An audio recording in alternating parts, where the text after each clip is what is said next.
Welcome back. I'm Anand Naidu, and this is a CGTN special program, Moving China Forward. We are talking about the 19th Party Congress of the Communist Party of China taking place over the next week in Beijing, and we continue the discussion now with our panel of China experts. With us is Zhou Jingxin. He is Minister Counselor and Chief of the Political Section at the Chinese Embassy in the United States. Joining us too is Keyu Jin. She is a professor at the London School of Economics. Also with us is Martin Jacques. He is the author of When China Rules the World. With us here in Washington too is Wang Guan. He is Chief Political Correspondent for CCTV America. The Party Congress will review what China has accomplished over the last 5 years and set goals for the next 5 years. Here's a quick report from Wang Guan. The Communist Party's National Congress, a time when the party reshuffles its top leadership and sets the nation's priorities for the next 5 years. That makes every Congress important. What makes this 19th Party Congress different and especially important is the backdrop. China has been making some big changes. 经过38年改革开放，中国已经成为世界第2大经济体。道路决定命运。 In the past 5 years, the party built a new Silk Road to Europe and beyond, took the lead in the Paris Climate Accords and the U.S. backed away, lifted nearly 70 million more people out of poverty, restructured the military, and reformed the financial system, enough to convince the IMF to make the renminbi a global reserve currency. So, Jingxin, some of China's accomplishments, as we just heard there, will be presented in a report known as the Political Report that will be presented by Xi Jinping in his role as General Secretary of the Central Committee of the party.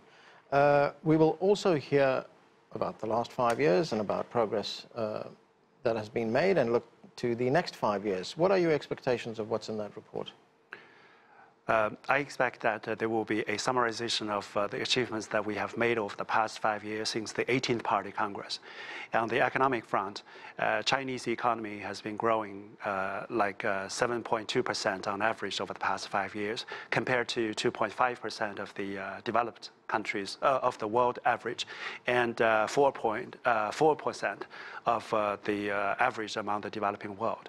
On the social, political, the ecological, and all of the other aspects, we have made tremendous progress over the past 5 years, and I think all of these will be recognized, and they will be the foundation for the next 5 years and beyond. And in the 19th Party Congress, I expect that there will be further recognition of the 4 comprehensives and also the integrated approach towards the development of 5 important aspects of China. So I think that this Party Congress will will incorporate into its decision the innovative ideas that we have developed over the past 5 years, and they will point out the future direction for the party and for the country. So, Keyu, the goal is sustained economic growth, building this moderately prosperous society. What are the objectives that you will be looking for? Well, I think that we talked about lifting a lot of people out of poverty, hundreds of millions. I think the next challenge is how are we going to keep them staying employed? Now, first of all, there are 2 challenges. One is that there's a global trend towards automation. I mean, this has got to be the biggest issue that every country needs to think about. And for developing countries, especially, the tasks that can be automatable are enormous. So that's a global trend. On the second level, for the country, well, we were a manufacturing, industrialization-based economy. That doesn't create that many jobs. The jobs are created by the services.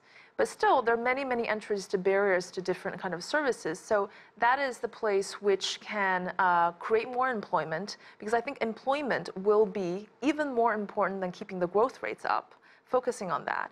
And that will help with urbanization as well, because even if you build cities, you got to create jobs. So I think that is the single most important challenge for China going forward.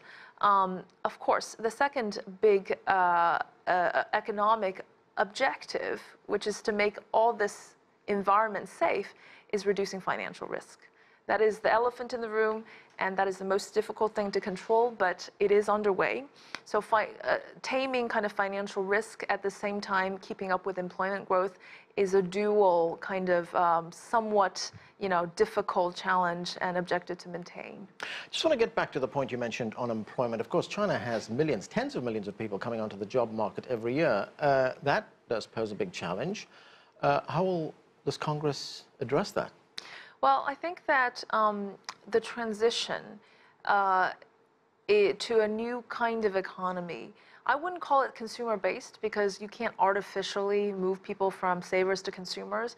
I think it's really about unleashing productive factors for the private sector, and the private sector creates these jobs. And in fact, the private sector created 400 million jobs in the 1990s. So you got to rely on them. You got to unleash these resources. You got to improve the business environment, make the financial system work better for them, and they will be able to do part of the job.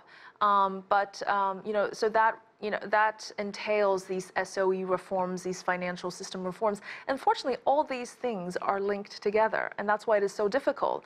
I don't want to say that the economic reforms, are not pushing through as quickly as we had envisioned because of lack of clarity or lack of initiative. It's just that they're really, really hard to do. You kind of have to make changes to the system as a whole, and I think that's the single biggest challenge going forward. Martin, what about the global impact of all this? We talked earlier on about BRICS, Belt and Road, the Asia Infrastructure and Investment Bank. What do you see as China's impact on global development in the years ahead? Huge. I think the biggest change since the last Congress has been China moving from essentially a sense of itself as an economic power and a growing economy to one where it begins to see itself as a leader in politically, intellectually, militarily, culturally, and so on. In other words, China begins to discover a new place for itself in the world. And I think that's been an enormous change, and it's happened, I think, much quicker than anyone really anticipated. The most dramatic expressions of it, of course, Belt and Road and the AIB are the key expressions of it. But it's evident in lots of different ways. Just in East Asia, for example, China's become much more proactive, and it's clearly got a view about a new kind of East Asian order. So I think this has been very important, and I think even though Belt and Road is an extraordinary proposition, the most extraordinary project of this kind that the world has ever seen, but I think we're still very much at the beginnings of this process. And China is going to become a major maker and shaper of globalization, and especially, of course, in the context of the American withdrawal in some measure from globalization, global policies, global institutions, and so on, treaties and so on, then this will make China's role more important. Wang, you've reported on economic growth inside China and how it's changed people's lives. What are some of the major changes you've seen since the last Congress? Well, of course, there are many problems facing China right now, from environmental degradation, from bureaucracy, from a less than perfect education system. But also there is a solid case for glass half full, I would say. If you look at the economic welfare, a gauge of how people live their lives, how much goods that they can consume, how much leisure that they can afford to have, and also how long they get to live. China has been making decent progress in the past 5 years. For example, life expectancy went up from 74 to 76 years old, meaning we're only 2 years away from the life expectancy of the United States and some other developing countries. And also education. Of course, China is known for teaching their kids, focusing on rote learning, memorization. But the fact of the matter is, at elementary level, China's education system has been improving. According to OECD, they have administered a test called PISA. Chinese cities are ranked among the highest in terms of math, science, and literacy. So improvement on that front. Also consumption. Chances are, if you ask the Chinese how they can go about their day, half of them will tell you they can go about their day without carrying a wallet in their pocket. China is fastly entering into a cashless society. On Singles Day in China, there are 20 billion sales on one single day. Compare that against 2 million sales on Black Friday here in the US. Also more leisure. Some of us used to joke that the Chinese passport was nearly useless, but now This passport can get you to 65 countries without needing a visa. Huge improvement. That gave rise to the 100 million Chinese tourists every year that we see around the world. Zhou Jingxin, as Martin pointed out, as we see the United States withdraw from the world, more inward-looking, America first, China, we saw over the past year, pick up the mantle of globalization. So what can we expect on this very important process from the Congress? Well, China sees the world differently from the other countries. We believe that the world should be an international community in which all of the countries, big, small, strong or poor or weak, all have an equal say in international affairs. And decisions on international regional issues should be decided on the basis of merits and demerits of the matter concerned. And that is our basic view. And China, of course, is a permanent member of the UN Security Council. According to the Charter of the UN, the Security Council shoulders the primary responsibility for international peace and security. So China certainly will be willing to play a more important role internationally on the world stage. But at the same time, China has no interest to become a dominant power of the world. And people in this country have been talking about the 16 cases in the past in human history in which 12 of them, a rising power and existing power, ended up in wars. And then only 4 of those cases ended up peaceful handover of the world leadership. We certainly don't want to be one of the 12 cases. And actually, we don't want to be one of the 4 cases, because what we want is not to ask for the leadership baton from another country to China. That's not what we want. We believe that the international issues should be decided by all the countries concerned together. And that's where we stand. And I think that the 19th Party Congress will continue to clarify that, and China will continue to play a very important role internationally. Keyu, you pointed out a moment ago that you can't force the Chinese to switch from becoming from savers to becoming a consumer society, but there is an expanding middle class in China. How will this impact China's long-term economic planning? Well, I think that the mistake is to think that somehow through policy, China can easily transition into a very vivid and vibrant consumer-based society. And unfortunately, a lot of the things in the economic landscape or ecosystem, it still doesn't let consumers really enjoy, or to kind of optimize their purchasing power. There's still a bit of financial repression, so these households don't really have lots of channels to invest. That makes them want to save. So reforming the financial system is still very critical. Now, that said, what I want to argue is that this new generation of consumers, we heard from Wang Guan a bit about this kind of new wave of consumerism will be critical. This is a very different generation, my generation, the one-child policy generation, highly privileged. Our generation. Sorry, we are from the same generation. Yes, Wang Guan. Highly privileged, secure, not having this need to save for a rainy day, precautionary saving, radically different from our parents' generation who have gone through the huge economic vicissitudes. They are ready to consume. And second, they are ready to upgrade their consumption very rapidly. So what we have heard from Wang Guan was really encapsulated by, this lifestyle kind of, consumption of lifestyle rather than consumption of goods. It's already taking place. But I guess what I was wanting to point out is that you can't let policy induce these shifts, in the sense that the next phase is got to be innovation-based, productivity-based, rather than, kind of industrialization or production-based. But that is really hard to do because you need the right governance system too. You need to protect intellectual property. So here's where institutions are critical. Now, I agree with the discussants about the fact that there's potentially an alternative system that can also work to create the same kind of economic incentives and to have the same set of checks and balances. But the truth is, institutions still need to be good to foster innovation, and that's where China needs to be headed. You believe that that challenge has been recognized by this Congress and will be addressed? I think the things that I've mentioned, that they have recognized the deep problems within the system is already the first place. That they have already taken measures to improve the governance system, to focus on checks and balances, to reduce rent-seeking behavior, are already steps forward. Now, these are, politically challenging and they take some time, but I think China's moving in the right direction.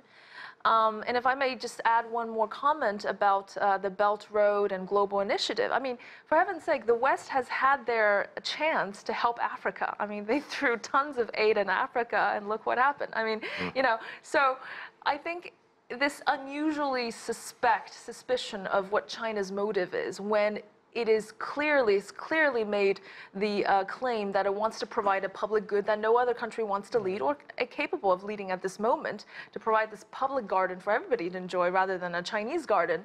I mean, why so much suspicion on something that can produce the public good, that will have positive externalities on everything, when, the West is also taking their chance in Africa? That is just very kind of interesting dynamics in my mind. You see, the problem is that the West does not understand the developing world. So therefore, its whole attitude towards it is instrumentalist rather than developmental and co-sharing.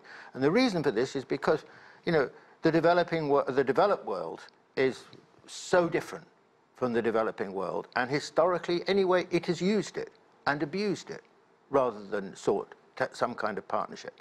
So China comes along and China understands it in a way that the West doesn't understand it. Why? Because China's a developing country. That's what it's been doing for the last, ever since the revolution, ever since 1978.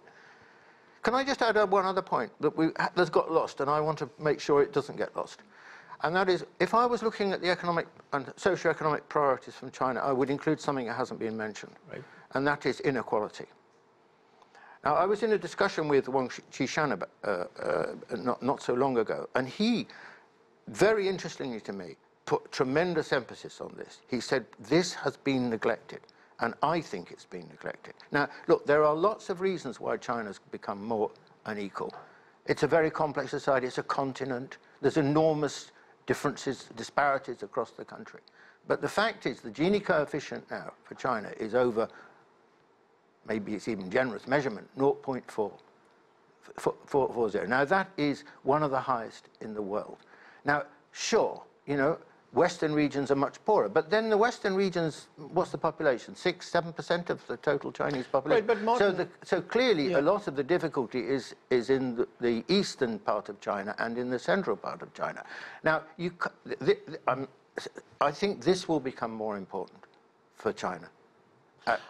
But when we look at China's efforts to alleviate poverty, isn't that part of the effort to close that gap that you're talking about? Of course. I mean, China's done brilliantly. It's taken 700 million people out of poverty. But the Gini coefficient figure is still the Gini coefficient figure. So even with that momentous achievement, there's a problem.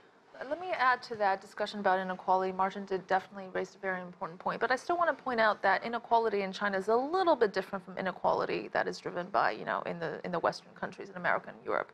Regional inequality actually is huge.